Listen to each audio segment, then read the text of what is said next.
నానా మాటలు చెప్పి ఆయన చెప్పడమే కాకుండా వాళ్ళ కేంద్ర పార్టీ నాయకత్వాన్ని కూడా గల్లీకి తీసుకొచ్చి ఓ రోజు వరంగల్ డిక్లరేషన్ అని, ఓ రోజు రైతు డిక్లరేషన్ అని, ఓ రోజు మహిళా డిక్లరేషన్ అని, సారు పైసలు ఎడికెళ్ళి వస్తాయంటే కేసీఆర్ తిన్న 1,00,000 కోట్లు వసూలు చేసి ఇస్తామని, ఇట్లా నోటికి ఏదొస్తే అది మాట్లాడి అధికారంలోకి వచ్చి సుమారు 7 నెలలు పూర్తవుతుంటే ఇప్పుడు కమిటీలు వేస్తున్నాడు సార్, కమిషన్లు వేస్తా ఉన్నాడు, కాలయాపన చేస్తూ ఉన్నారు. ఇది బాధాకరమైనటువంటి విషయం.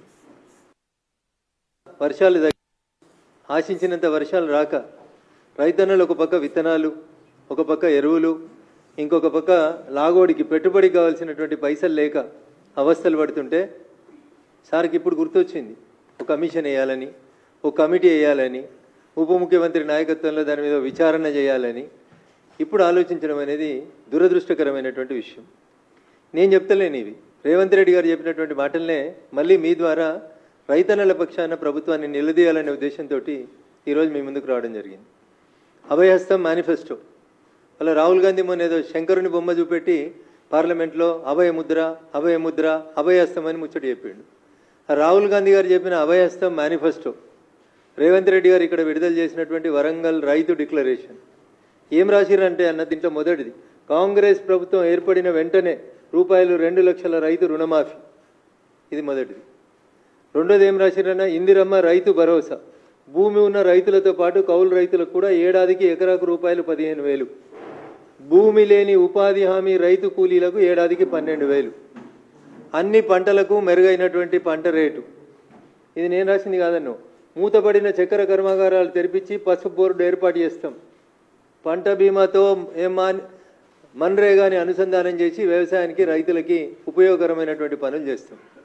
దిస్ ఈజ్ కాల్డ్ వరంగల్ రైతు డిక్లరేషన్ చాప్టర్ 3 అభయహస్తం మేనిఫెస్టో. గౌరవనీయులు పిసిసి అధ్యక్షుని హోదాలో రేవంత్ రెడ్డి గారు పుస్తకం రూపం లోపల ప్రకటించినటువంటి కాంగ్రెస్ మేనిఫెస్టోలో రైతులకు సంబంధించి వారు ఇచ్చినటువంటి హామీ ఏమన్నారు, ఇంకా డిసెంబర్ 9వ తారీఖు సోనియా గాంధీ గారి బర్త్డే, తెలంగాణ ఇచ్చిన తల్లి సోనియమ్మ పుట్టినరోజు డిసెంబర్ 9, కాబట్టి డిసెంబర్ 9 లోపు 2 లక్షల రూపాయల రైతు రుణమాఫీ చేస్తామన్నాడు. తెలంగాణ మీద గౌరవం లేదు, సోనియమ్మ మీద గౌరవం లేదు, ఆఖరికి వాళ్ళు పెట్టుకున్న రైతు భరోసా పేరేంది, ఇందిరమ్మ రైతు భరోసా. ఇందిరమ్మ పేరు మీద గౌరవం లేదు, సోనియమ్మ పేరు మీద గౌరవం లేదు, వరంగల్ రైతు డిక్లరేషన్ పేరు మీద గౌరవం లేదు, కాంగ్రెస్ పార్టీకి తాను ఇచ్చినటువంటి ఎన్నికల మేనిఫెస్టో మీద అంతకంటే గౌరవం లేదని చెప్పడానికి ఈ ఒక్క పేజీ చాలని నేను అనుకుంటా ఉన్నా. అందుకని ముఖ్యమంత్రి గారు ఆయన భాషలో చెప్పాలంటే పాలమూరు జిల్లాలో తొలుత అని చెప్తారు, ముఖ్యమంత్రి గారి భాషలోనే చెప్తా, నేను చెప్పింది కాదు, తొలుత ఆయన అన్నమాట. తొలుత తొలుత అంటే ఫస్ట్ అని అర్థం. అట్లా పాలమూరుల భాషలో జర అదొక పదంగా టిపికల్గా వాడతారు దాన్ని. దాంట్లో చెప్పిండు ఆయన ప్రముఖ తెలుగు దినపత్రికలో వాళ్ళ నాయకుడు, ప్రస్తుత ఎల్ఓపి కాంగ్రెస్ పార్టీ లోక్సభ పక్ష నాయకుడు రాహుల్ గాంధీని పక్కన పెట్టుకొని ఆయన చెప్పినటువంటి మాట, తొలుత రైతు రుణమాఫీ అన్నాడు. ఇంకా తొలుత రాలే, తొలకరు రాలే ఈయనకు, ఇంకా తొలకరు వర్షాలు ఎప్పుడు వస్తాయో తెలియదు ఈయనకు. తొలుత అంటే 9 నెలల. ఇవాళ డిసెంబర్ 7వ తారీఖు రోజు ముఖ్యమంత్రిగా ప్రమాణం చేసిండు. ఆయన భాషలో, వాళ్ళ పాలమూరు భాషలో ఆయనే చెప్పిన మాట, తొలుత రైతు రుణమాఫీ. తొలుత పోయింది, 9 నెలలు అయితే పిల్లలు కూడా పుట్టే టైం వచ్చింది, కానీ తొలుత యాదికి వస్తలేదు రేవంత్ రెడ్డి గారికి. ఇప్పుడు ఉప ముఖ్యమంత్రి గారట, ఇంకో 4 మంత్రులట కమిటీ చేస్తారంట. My question is straight to the state government and honourable chief minister. Committee నివేదిక ఇచ్చిన తర్వాత మళ్ళీ ఈ డబ్బులు తెచ్చుకోవడానికి మళ్ళీ అడిగిపోతావు, ఏడికేళ్ళు అవుతాయి, ఎన్ని లక్షల కోట్లు వస్తాయి అసలు డబ్బులు, ఎన్ని లక్షల కోట్లు కావాలి రైతు రుణమాఫీకి? ఏమన్నా ఐడియా ఉందా మీకు? అసలు ఈ రాష్ట్ర ప్రభుత్వానికి అధికారంలోకి రావాలనే యావదప్ప, అడ్డగోలుగా మాట్లాడి అడ్డగైన హామీలు ఇచ్చి అధికారంలోకి రావడం తప్ప నిజంగా మీరు చెప్పినటువంటి ఏ ఒక్క మాటనన్నా, నేను ఒక అక్షరం తప్పు మాట్లాడితే ఏ శిక్షకైనా నేను సిద్ధం. ఇది నేను మాట్లాడినవి కాదు, ఈ ఓన్లీ నేను మీకు పేపర్ కటింగ్సే చూపిస్తున్నాను, ఇంకా వీడియోలు ఉన్నాయి చాలా అన్న మాట్లాడినాయి. మస్తు మస్తు మాటలు చెప్పిండు. దీంట్లో ఏమంటాడు, ఆగస్టు 15 నుంచి 30 లక్షల ఉద్యోగాల భర్తీ వచ్చేస్తుంది 15 ఆగస్టు, దీనికి ఇంకా నెలనే బాకీ ఉన్నది. ఇంకా రెండో మాట, బిలియనీర్లకు మోడీ మాఫీ చేసిండు, మేము పేదల డబ్బుల్లో ఖాతాలు వేస్తాం. నర్సాపూర్ సరూర్ నగర్ జనజాతర సభల్లో కాంగ్రెస్ అగ్రనేత రాహుల్ గాంధీ మా మెదక్కి వచ్చే చెప్పిండు అని, అందుకని నేను మెదక్ ఎంపీగా రెస్పాండ్ కావాల్సి వస్తుంది. తొలుత రైతు రుణమాఫీ, రాహుల్ గాంధీ గారు వై కాంట్ యూ స్పీక్? మీ తల్లి పేరు మీద సోనియమ్మ బర్త్డే పేరిట డిసెంబర్ 9 పేరిట సోనియమ్మ తెలంగాణ తల్లి దేవత అని చెప్పినటువంటి సోనియమ్మ పేరిట ఇచ్చిన మాటనే తుంగల దొక్కితే కాంగ్రెస్ పార్టీకి ఇంకా దేని మీద భరోసా ఉంటుందో ఒకసారి ఆలోచించాలి మీరు. అభయస్థం మేనిఫెస్టో ఇంకో మాట చెప్తాడు. రైతు కమిషన్ మరియు కొత్త వ్యవసాయ విధానం పేజ్ 2, వరంగల్ రైతు డిక్లరేషన్ పేజ్ 2లో చెప్తాడు. ఏమంటాడు? రైతు కమిషన్ మరియు కొత్త వ్యవసాయ విధానం ఏర్పాటు చేస్తాం, లాభసాటి వ్యవసాయమే లక్ష్యంగా తెలంగాణ వాతావరణ పరిస్థితులకు అనుకూలంగా ఇన్ని పైసలు ఇస్తామని రాశాడు. వడ్లకు కాంగ్రెస్ వాగ్దానం ఇచ్చింది 2683 రూపాయలు ఇచ్చింది. అప్పుడున్న ధర 2183 రూపాయలు. మేము అధికారంలోకి వస్తే 2683 రూపాయలు ఇస్తామన్నారు. టేబుల్ కొట్టి మరీ ధరలు రాసిరు ఏ పంటకి ఎన్ని పైసలు ఇస్తాము. మొక్కజొన్న 1870 ఉంటే 2200 ఇస్తామన్నారు. కందులు 6300 ఉంటే 6700 ఇస్తారన్నారు. This is what you have committed to the people of Telangana on record. రాతపూర్వకంగా అభయహస్తం మేనిఫెస్టో అని పెట్టి ఇందిరమ్మ రైతు భరోసా అని చెప్పి పొద్దుగాలైతే సోనియమ్మ ఇందిరమ్మ కాంగ్రెస్ అని మాట్లాడేటువంటి రేవంత్ రెడ్డి గారు రాతపూర్వకంగా తెలంగాణ సమాజానికి ఇచ్చినటువంటి వరంగల్ రైతు డిక్లరేషన్ గురించి నేను ముఖ్యమంత్రి గారిని అడుగుతా ఉన్నా.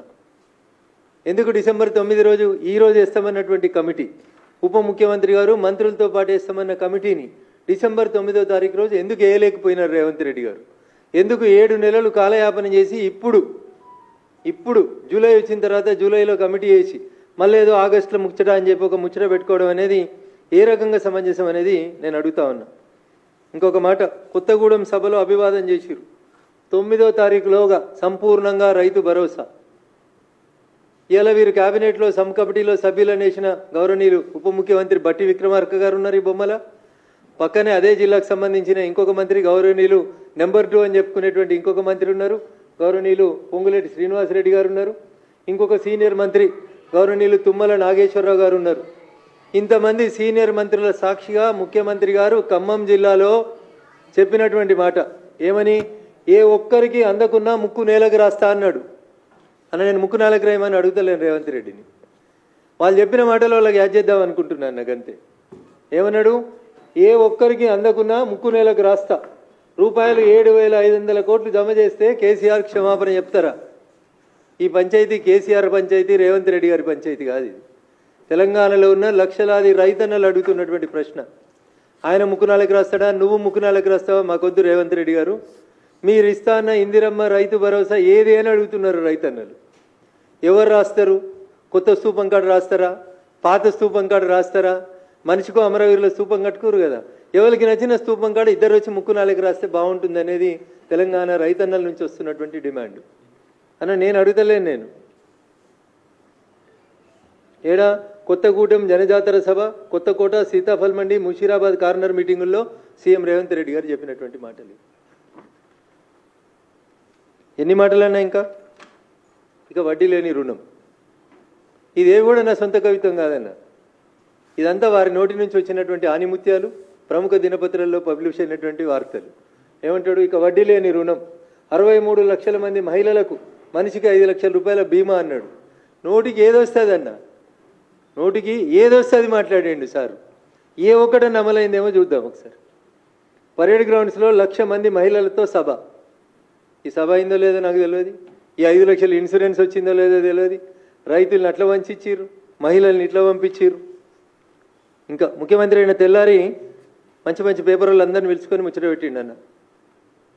మేమిచ్చిన 6 గ్యారంటీలు నెల లోపల అమలు చేస్తాం. నేను చెప్పలేదు.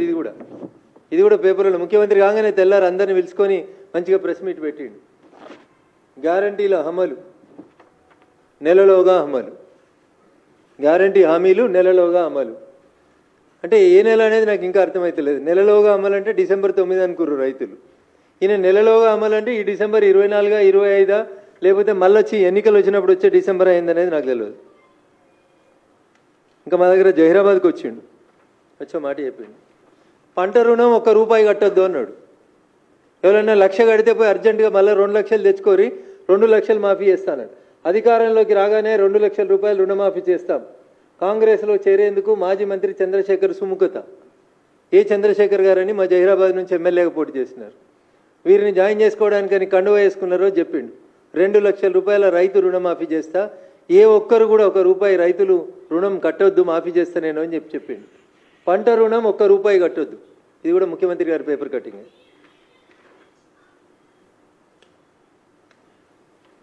9లోగా సంపూర్ణంగా రైతు భరోసా. 8వ తేదీ నాటికి రైతు భరోసా పూర్తి. 8వ తేదీ ఒకరోజు ముందే జరిపి చెప్పిండు. ఇప్పుడేమంటుండు మళ్ళా, లక్ష్మీ నరసింహ సాక్షిగా చెప్తున్నా, లక్ష్మీ నరసింహస్వామి దేవుని సాక్షిగా చెప్తున్నా, ఏమని, 2 లక్షల రూపాయలు రుణమాఫీ చేస్తా 15 ఆగస్టులోగా అన్నాడు మొన్న ఎంపీ ఎలక్షన్లలో. అసెంబ్లీ అయిపోయిందన్న, పార్లమెంట్కి వచ్చినాక మళ్ళీ మాట మార్చిండన్న.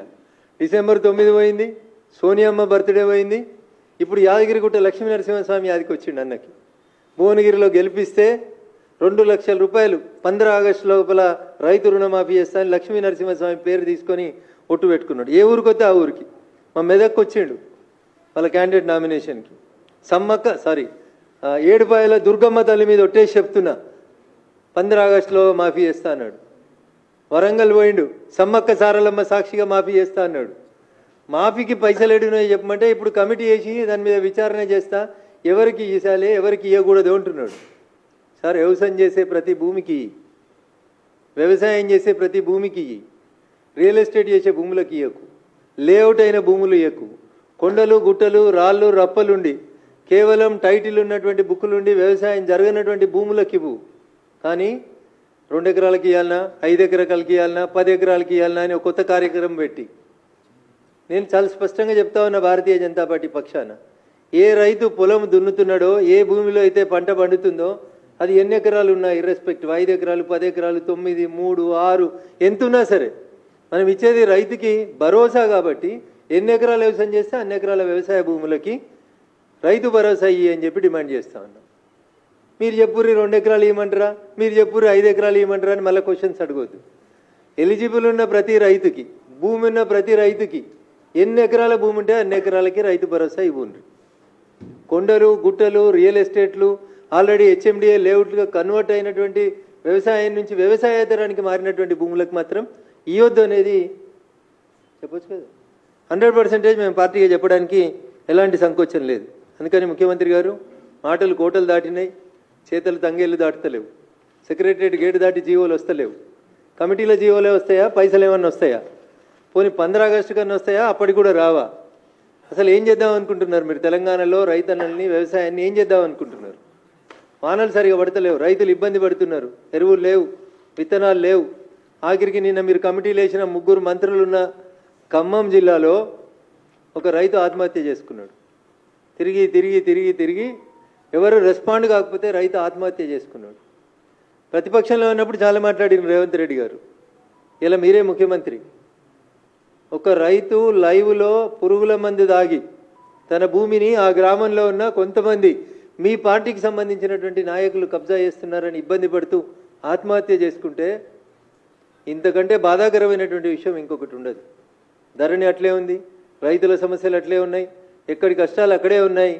ఇంకా మీరు టైంపాస్ చేసేటువంటి కార్యక్రమాన్ని మానుకొని వెంటనే తెలంగాణ రైతాంగాన్ని ఆదుకోవాలని భారతీయ జనతా పార్టీ పక్షాన రాష్ట్ర ప్రభుత్వాన్ని డిమాండ్ చేస్తూ, ఇచ్చిన హామీలను నిలబెట్టకపోతే రైతన్నల పక్షాన ఉద్యమిస్తామని చెప్పి కూడా ఈ సందర్భంగా వారిని హెచ్చరిస్తా ఉన్నాం.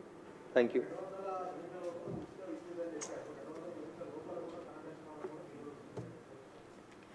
సో ముందుగా రేవంత్ రెడ్డి గారు అనేటువంటి తెలంగాణ రాష్ట్ర ముఖ్యమంత్రి గారికి పరిపాలన మీద ఇంకా పట్టు రావట్లేదు. సమస్యల మీద అవగాహన లేదా అంటే అవగాహన ఉందనే చెప్తాడు. నాకంటే ఎక్కువ ఎవరికి తెలుస్తుంది? 4 మేస్త్రీలు పెట్టుకుంటే నేనే గుంపు మేస్త్రిని అవుతా అని చెప్తాడు. మరి ఆ గుంపు మేస్త్రి గారికి కింద గైడెన్స్ ఇస్తున్న వాళ్ళు ఎందుకు కరెక్ట్ గైడెన్స్ ఇస్తలేరో నాకు తెలియదు. 200 యూనిట్లు అంటే క్లియర్ కనబడుతుంది. 1 నుంచి 200 యూనిట్లు కాని వాళ్ళందరికీ ఫ్రీ ఇవ్వాలి. దానికి పెద్ద క్యాలిక్యులేటర్లు, కంప్యూటర్లు, సోనియమ్మలు, రాహుల్ గాంధీలు, ఆక్స్ఫర్డ్లో చదువుకున్న మేధావులు అవసరం లేదు. ఎవరికైనా ఏ ఇంటికైనా ఎన్ని యూనిట్లు కాలిందో ఆడ మీటర్ చూసి చెప్తారు. కాబట్టి 200 ఇస్తామని చెప్పి 200 యూనిట్లకు కూడా ఇవ్వకపోవడం అనేది దురదృష్టకరం. వీళ్ళు అడుగులు తడబడుతున్నాయి. కేవలం అధికారంలోకి రావడానికి ఆగమాగం మాట్లాడిర్రు, నోటికొచ్చింది మాట్లాడినరు. ముందు గద్దెనెక్కితే గద్దెనెక్కినాక తెడ్డు తగిలేయచ్చని ఓడ దాటిదాకా ఓడమల్లన్న, ఓడ దాటినాక బోడమల్లన్న అనేటువంటి రీతిలో పనిచేసారు రేవంత్ రెడ్డి గారు తప్ప నిజాయితీగా తెలంగాణ సమాజం మేలుని ఆకాంక్షల్ని కోరుకుంటే మాత్రం ఎద్దేడిచిన వ్యవసాయం, రైతు ఏడ్చిన రాష్ట్రం బాగుపడదు అనే ఒక నానుడు ఉంటుంది. కాబట్టి వెంటనే రైతన్నల సమస్యల పట్ల స్పందించాలని ఈ రాష్ట్ర ప్రభుత్వాన్ని మేము డిమాండ్ చేస్తాం.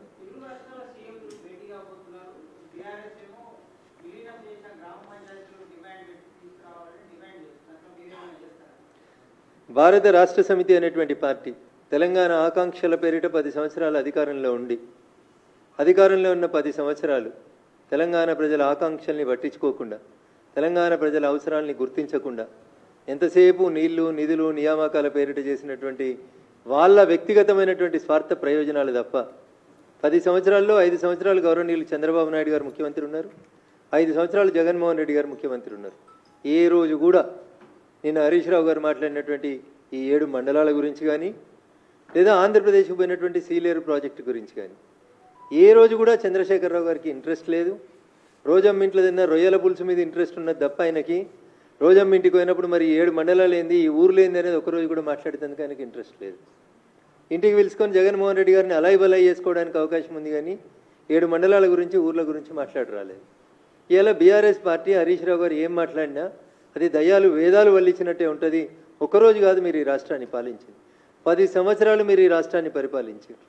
ఆ రోజు ఏ పరుగునున్న ఏ ముఖ్యమంత్రితోటి కూడా సత్సంబంధాలు పెట్టుకోక అంతా తానే అన్నట్టు అంతా మిథ్య అన్నట్టు ప్రవర్తించి ఇప్పుడేదో శుద్ధులు చెప్తా ఉంటే హరీష్ గారు మీ మాటలకి తెలంగాణ సమాజం శాంక్టిటీ ఇవ్వదు, మిమ్మల్ని గుర్తించదని చెప్పి ఈ సందర్భంగా సిద్దిపేట ఎమ్మెల్యే గారికి తెలియజేయదలుచుకుంది.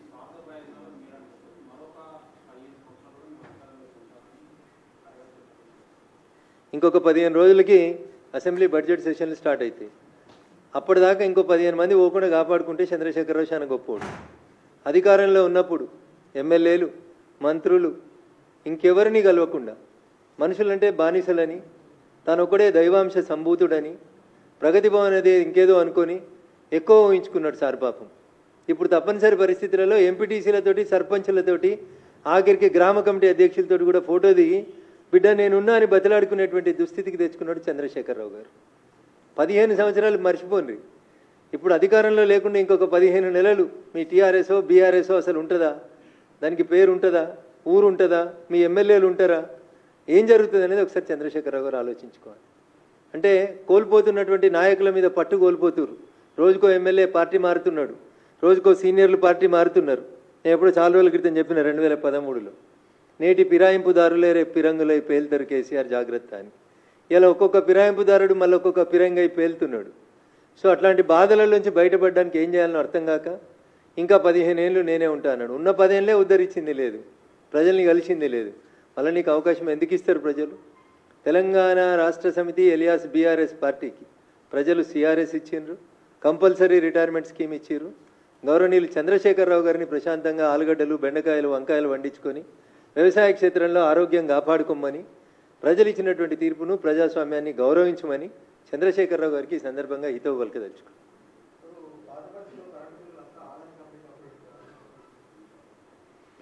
అన్న చంద్రశేఖరరావు గారి అడుగులు ఎట్లా పడ్డాయో అంతకంటే భయంకరంగా రేవంత్ రెడ్డి గారు అడుగులు పడతా ఉన్నాయి. నువ్వు బిల్లులు వసూలు చేస్తావా, ఏదైనా ఏజెన్సీకి ఇస్తావా అనడానికి సంబంధించి రాష్ట్ర ప్రభుత్వం దగ్గర ఏమన్నా ఐడియా ఉందా? పాత బస్తీని ఆదానికి ఇచ్చుడు ఏందన్నా? రిధం కోసం మాట్లాడి ఎత్తి ప్రాసల కోసం మాట్లాడి మమ్మల్ని బదనాం చేయడం కోసం మాట్లాడడానికి టెండర్ పిలిచినవా? టెండర్ పిలిచే ఏ సెగ్మెంట్లు పిలిచినావు? డివిజన్ వైజ్ పిలిచినవా? ఎస్సీ గారి పరిధి పిలిచినవా? లేదా ఒక అసెంబ్లీ కాన్స్టిట్యున్సీ పరిధి పిలిచినవా? అసలు ఏం చేస్తుంది రాష్ట్ర ప్రభుత్వం అనే ఐడియా ఉందా వాళ్ళకి? ఓల్డ్ సిటీ మీద ఐడియా లేదు, న్యూ సిటీ మీద ఐడియా లేదు, మెట్రో మీద ఐడియా లేదు, కరెంటు బిల్లుల మీద ఐడియా లేదు, ఇందిరమ్మ రైతు భరోసా మీద లేదు, సోనియమ్మ రైతు రాజ్యం మీద లేదు. అసలు వాళ్ళకి ఇదేముందన్నా? ఎంతసేపు అధికారాన్ని కాపాడుకోవడం. 5 రోజులు ఉంటాడా? ఎవరు పిసిసి అధ్యక్షుడు అనేది డిసైడ్ కావడానికి 5 రోజులు ఢిల్లీలో కాలయాపన వచ్చింది. కానీ ఇందిరమ్మ రైతు భరోసా కోసం మాట్లాడేందుకు అవకాశం లేదు ఆయనకి. రాహుల్ గాంధీని అడగనుంటివి మరి 1,00,000 కోట్లు వసూలు చేద్దాం కేసీఆర్ దగ్గర అని చెప్తేవి కదా. మరి 5 రోజులు ఉన్నావు కదా. ఎవరిని మంత్రి చేద్దాం, ఎవరిని పిసిసి ప్రెసిడెంట్ చేద్దాం అనడానికి గడిపిన 5 రోజులలో 5 గంటలు మరి సోనియమ్మ పేరు మీద పెట్టినాం, ఇందిరమ్మ పేరు మీద పెట్టినాం రైతు భరోసా. దాని వైపు మన అడుగులు ఎట్లుండాలని ఏమైనా చర్చ జరిపిర్రా అన్న? ఎంతసేపు రాజకీయం తప్ప ఇంకొకటి లేదు. క్యాబినెట్ ఎక్స్పాన్షన్ చేయడాన్ని మేము వ్యతిరేకిస్తలేం. నిజంగా ఆయనకు బిల్లులు వసూలు చేయడం ప్రభుత్వంతో చేత కాకపోతే టెండర్ పిలిచి ఏజెన్సీలకు ఇవ్వడాన్ని మేమేం కాదనలేము. ఎందుకంటే ప్రభుత్వం వాళ్ళది, వాళ్ళు నిర్ణయాలు తీసుకోవాల్సిన వాళ్ళు. మాట్లాడితే అంబానీ పేరు ఆదాని పేరు తప్ప ఇంకొకటి రాదు వీళ్ళకి. పొలిటికల్ విమర్శలు తప్ప వాస్తవాలు తెలియవు. ఎందుకు కరెంటు బిల్లు వసూలు చేయడం తెలంగాణ ప్రభుత్వంతో కాదట్నా? ఎందుకు అంబానీ ఎందుకు మధ్యలో? ఆ మాత్రం కూడా శక్తి లేదా? ఎలక్ట్రికల్ జేఏసీ ఉంది కదా, పొలిటికల్ జేఏసీ నడిపిన కోదండరామ్ గారు పక్కనే ఉన్నారు కదా, పిలుచుకొని కరెంటు బిల్లులు ఎట్లా వసూలు చేయాలో అడుగురు, ఓల్డ్ సిటీలో చెప్తారు. దానికోసం ఒక 5 గంటలు స్పెండ్ చేయరు రేవంత్ రెడ్డి. అది చేయకుండా అంబానీకి ఇస్తాం, ఆదానికి ఇస్తాం, పేపర్లలో ఎవరు పడితే వాళ్ళు ఏది పడితే అది మాట్లాడడానికి తప్ప ఈ రాష్ట్ర ప్రయోజనాలకి ఉపయోగకరంగా లేదనేది మాత్రం మేము రాష్ట్ర ముఖ్యమంత్రి గారికి తెలియజేయదలుచుకున్నాం. నిజంగా మీకు ఏమైనా ఇబ్బంది ఉండి మీకు నడపడంలో ఇబ్బందులు వస్తే మా వాళ్ళు చాలామంది సీనియర్లు ఉన్నారు, మా రామచంద్రన్ లాంటి వాళ్ళు, లక్ష్మణ్ గారు లాంటి వాళ్ళు, కిషన్ రెడ్డి గారు లాంటి వాళ్ళు ఒక అఖిలపక్షాన్ని పిలిచి అనుభవజ్ఞుల సలహాలు సూచనలు తీసుకొని అడుగులు తడబడుతున్నటువంటి ఈ పరిస్థితుల నుంచి రాష్ట్రాన్ని మంచిగా నడుపుమని, ప్రజలు ఇచ్చినటువంటి మ్యాండేట్ని కాపాడుకోమని వారికి ఈ సందర్భంగా నేను నీతో పలకదలుచుకున్నాను.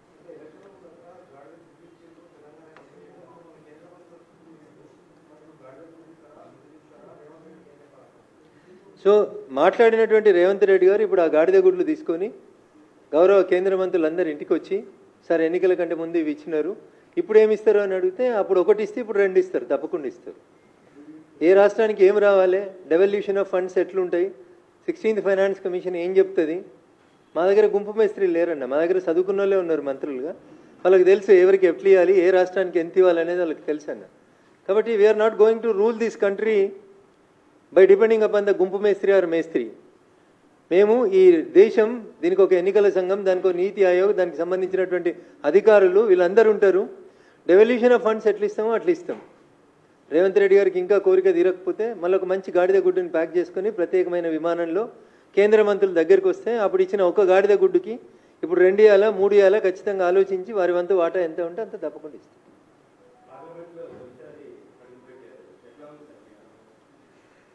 సో అనేక మంది యోధులు, ప్రపంచంలో భారతదేశ ప్రజాస్వామ్యానికి గుర్తింపు తెచ్చినటువంటి అనేక మంది మహనీయులు కూర్చున్నటువంటి ఆ సభలో కూర్చోవడం అనేది నిజంగా ఎవరికైనా ఒక డ్రీమ్.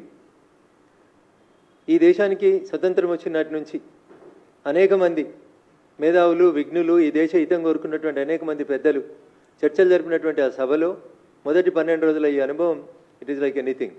నేర్చుకోవాల్సింది చాలా ఉంది. అందుకనే మొదటిసారి సభలోకి పోయిన నేను నిజంగా నిత్య విద్యార్థిలాగానే 12 రోజులు సభలో కూర్చొని నేర్చుకునేందుకు ప్రయత్నం చేసినాను. ఖచ్చితంగా ఏ ఆశలు ఆకాంక్షలతో అయితే తెలంగాణ ప్రజలు మమ్మల్ని గెలిపించి పంపించినారో తెలంగాణ రాష్ట్ర ప్రజల ప్రయోజనాలు ఆకాంక్షల్ని నిలబెట్టడానికి భారతీయ జనతా పార్టీ ఎంపీలమైనటువంటి మేమందరం కూడా ఖచ్చితంగా నేర్చుకుంటాం. మేస్త్రి పని కాదు, చదువు నేర్చుకుంటాం. వచ్చిన చదువులోంచి ఎట్లా ఈ రాష్ట్రానికి ప్రయోజనాలు తేవాలో నేర్చుకొని తప్పకుండా ఫలితాలను తీసుకొచ్చేందుకు పనిచేస్తాం. It was a very good experience.